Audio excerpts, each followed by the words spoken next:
رکن سندھ اسمبلی راشد خلجی نے نئے بلدیاتی قانون کے مطابق حلقہ بندیوں کے تعین کے خلاف ڈپٹی کمشنر حیدرآباد اور ڈسٹرکٹ الیکشن کمشنر کو درخواست جمع کروائی ہے۔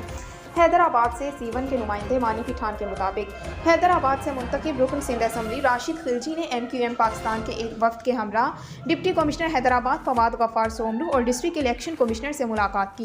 انہیں سندھ حکومت کی جانب سے نئے بلدیاتی قانون، حیدرآباد میں حلقہ بندیوں اور نئے ٹاؤن کے قیام کے حوالے سے اپنے اعتراضات پر مبنی درخواست جمع کروائی۔ میڈیا سے بات چیت کرتے ہوئے رکن سندھ اسمبلی راشد خلجی کا کہنا تھا، سندھ حکومت نے حیدرآباد کے اسٹیک ہولڈر سے بات چیت کیے بنا ہی حد بندی کرتے ہوئے رورل ایریا کو اربن ایریا میں شامل کر دیا۔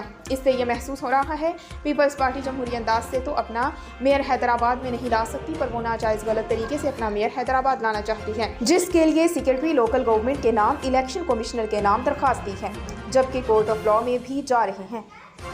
راشد خلجی کا کہنا تھا، پیپلز پارٹی کا بدنیتی پر مبنی رویہ سامنے آ رہا ہے۔